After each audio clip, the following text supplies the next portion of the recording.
Welcome to the Women in Leadership Body, Mind, Soul, and Business podcast. I'm Charlie. And I'm Heather. And to connect together, we are connecting women in business and leadership. Yep. To improve the health and wellness of our community, body, mind, soul, and business. Today is Mindset It's Monday. Mindset Monday. I was like swatting at a little fly. Well, it seems appropriate, right? Oh. Because it's Memorial Day. It's Memorial Day, right? So, you're going to be out. I gotta sacrifice to the gods there. Hi. Right, Sorry. we're back. Just a mild distraction there. If you catch the YouTube on that, it's quite hilarious. So Charlie got it. We're good. Mindset Mondays is a great way to start the week. It is here. The purpose is to help motivate us and set us up for the week ahead in a positive mindset and just, feeling really good about life in general and hitting the floor running on Mondays. And deciding that we're going to have a good week. To take control of how our brains are showing up in the world and doing good things for ourselves. Yeah, absolutely. So there's a cool word today for our sutra word today is Pratipaksa-bhavana. Okay, which is cultivating the opposite, which you might think, well, what does that mean, cultivating the opposite? And basically what I understand it to mean is putting yourself in someone else's shoes. We all have a different story. We all have different experiences in life that form us to be who we are and what our belief system is and how we act and behave and things like that. And it's perspective, right? So as a single mom, I always, when I ran into things with my ex, I would always go ask a couple of my male friends for their perspective, because I wanted to understand the other side of the situation, whether the person deserved that or not. But that's who I am, right? Like I always like to get the perspective. Yeah. So the quote this week is, I have learned silence from the talkative, tolerance from the intolerant, and kindness from the unkind. I should not be ungrateful to those teachers. That's a heavy one, right? I have learned silence from the talkative, tolerance from the intolerant, and kindness from the unkind. I should not be ungrateful to those teachers. So if it made you uncomfortable, you're learning something, right? Anytime we're uncomfortable, we're learning something, whether or not we like what we're learning or not, right? But I like that I show up better, more patient, better listener. And we know intuitively when something is wrong, whether, we're experiencing something that feels a little off, or, you walk by somebody and you just get the icky vibes, right? Okay, that's your intuition telling you something. And it's okay to listen to that. It's okay to listen to that. So whoever told you it wasn't, I want to say it's okay to listen to it. And if you do listen to it, good job. And congratulate yourself on that when you do listen to it, because it feels good. And take that moment to feel that joy of trusting yourself, because that's validating yourself for yourself. Okay, that's a whole nother topic. It is a whole nother topic. So the thoughts this week on putting yourself in someone else's shoes, this cultivating the opposite, this perspective mindset, is firm ethical standards and an attitude of fairness give me the strength to counteract negativity. I can listen to both sides of the story without judging anyone. And holy cow, if you can step back and listen to both sides of a story, it's really easy to see like what is in their head and what is not. And then sometimes that helps you be like, oh, well, I was probably in my head about this the other thing that I went through. So anyway, and then the third thought today is I will try to understand each person's point of view and not jump to conclusions based on assumptions or gossip. Ooh. Okay, and we are going to talk a lot more about assumptions. That's coming up in July. Oh my goodness. Yes. During 4 agreements week, one of the agreements is don't make assumptions. So we talk about that specifically a whole lot more coming up. So we've been preparing for this for a while. So the 4 agreements, I pulled out the book out of my bag because I was carrying it around. I literally have about 10 or 15 pages left to read, and I had to stop and I needed to assimilate some of it. You do. It takes a little digesting. I was like, it's wow, not a very big book, but it is a big book. Right? It's what you take away from it, right? Yeah. And if it speaks to you, like, okay, this is exciting. Okay, so the Sutra Exercises this week is think of an example of a time when you acted against one of the yamas. Okay, so that's your own inner knowing stuff. We're gonna get into more of the yamas here in the next week. Yeah. Because we're moving into a new section in our book. And so if you don't know what the yamas are, stay tuned.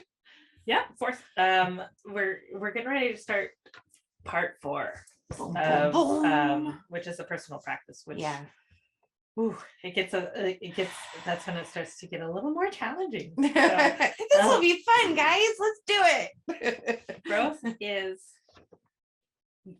not always easy. No, it is not. Right. So contemplate how you might act if the same event happened again. So think of a time when you acted against one of the yamas and contemplate how you might act if the same event happened again. Okay. And if you need to go back to when we talk about the yamas and niyamas, go ahead and hit up the website. You'll find it. It's over there. And then notice the next time you project your own belief system onto somebody else. See if you can understand their point of view and know that they may be projecting onto you as well. This is going to improve communications so much. And this again comes right down to not making assumptions. It's not about you, it's about them, right? And then think of a time when you witnessed someone doing something obviously unethical and yet you didn't act. Think of another time when you did act. Reflect on why you chose to act or not. Ooh, that's heavy. I think especially right now with everything going on in the world around us, that absolutely is super heavy. Are we showing up the way we really want to show up in the world? Are we putting the do in our words? Right. Time to get those journals out. All right. You can listen to the entire chapter being read on our YouTube channel, and the links to that is also on our website. So go check it out. So our topic this week from the 52 Small Changes for the Mind by Brett Blumenthal. It's spelled kind of funky. That's cool. Okay. Well, I like this. We're on week 34. Go Alfresco. Want to go ahead and read the quote first? Sure. Lethargics are to be laid in the light and exposed to the rays of the sun, for the disease is gloom. Aretaeus of Cappadocia, 2nd century physician. I'm going to read that one more time. Lethargics are to be laid out in the light and exposed to the rays of the sun, for the disease is gloom. Ooh. Aretaeus of Cappadocia, 2nd century physician. So, anybody feeling lethargic lately? A little northwest sunshine. I was like, wow, that's like, okay, spot on. And today's a great day because a lot of y'all got the day off. And happy Memorial Day, you guys. Hopefully you're planning to do this exact thing, which is basically go outside. eat outside, go for a walk outside, plan outside activities, get that vitamin D. Spending time outside, it just helps your brain so it really much. does. The You're fresh air, the sunshine, the openness, the change of atmosphere, like even like opening your house and venting out, flushing the air out, like just refreshing things like that. It's very good for you. And let's see. I am known to open up the windows in the house and let the air through, even in the middle of winter when it starts getting a little too stuffy in there. Me too. When the air starts feeling thick in the house, it's like, okay, open the doors and windows, air fresh it out, because it gets heavy. Yeah. The air holds things that you don't necessarily want to hold on to. Oh, who talks about that really well is Meek. Oh my gosh. She talks about some of the things that the air holds on to. You don't even think about it. So what a great gift to yourself and to your family. Yeah. And that's even your workspace. Don't forget to do that space too. Like air it out. Take your lunch outside. Yep. Like I like to take lunch outside, go outside. We've been spending more time on your patio. Yes, we have. The weather's been a little nicer. So yeah, we've been sitting outside on the patio. We were already doing it. We didn't even know that. I know. Like we know, we're like, we put these things in our world and we're like, start doing them, and it's a thing. It's a thing. Intent is great. When you get outside into light, it helps you with your sleep patterns. Circadian rhythm, is that how you say that? Circadian rhythm, which is your sleep cycle. It's for most people on a normal schedule, the circadian rhythm goes with the sunrise and sunset. Yeah. So, you wake up about the same time every day, you go to sleep about the same time every day, and your body can naturally do that. And even if your alarm clock is off, you'll still wake up at the same time the next morning. Right. That is a good, healthy circadian rhythm. Now, my husband works swing shift. It's really hard. It's really hard. So his circadian rhythm is backwards, and he's been trying to adjust it so that it's not quite so backwards. And it's been a week or so now, and it's been challenging. Choosing intent, right? Growth is difficult, right? Change is hard, like one little part of it at a time. So get out and get some sun. It's estimated that 1 billion people worldwide are considered vitamin D deficient. And I know that most people in the Pacific Northwest are vitamin D deficient. There's been studies done on that. Right. And so if you live here locally in the Pacific Northwest, take some extra vitamin D. I know they were pushing orange juice a lot when I was a kid here locally, especially. For the vitamin C to help you absorb the vitamin D. Yeah. And just get out and get some sunshine. That's the best way to do it. Really does. Sunshine, fresh air, all the things. So I don't know. Did your brain take a left? And prioritize going outside, make an appointment with yourself, make an appointment with family members to get out, plan outdoor activities, just be active and get outside. You could do this. All right. How did it get to the houseplants? I'm just so excited about the houseplants. I can't. Oh, clean your air naturally. It's this very last thing. If you can't get outside as much as you would like to, or, for whatever reason, houseplants is your next best option because it provides the same stuff, really good stuff in the air. It cleans the air and things like that you would get outside. Oxygenate. Oh my goodness. Where's it say what? Houseplants oxygenate, it's a hard word, indoor air and clean it and improve indoor air quality by removing harmful volatile organic compounds, or VOCs. A study published by NASA suggests you should have one houseplant for every 100 square feet of living space. I'm working on that. Yes, we both are. If you would like to work on it, you guys should check out Flora and Fauna in Stanwood, because she is your houseplant lady. Ashley Palmer.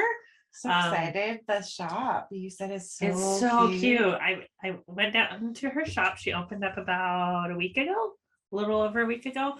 And it's super cute in there. She's got plants everywhere and she knows a lot about plants, and she is open and honest and just a lovely person, and vulnerable enough to say, I don't know everything because I'm still learning things every day.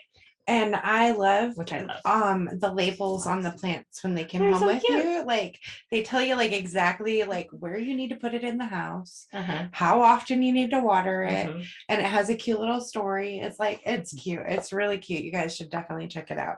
So top 10 houseplants.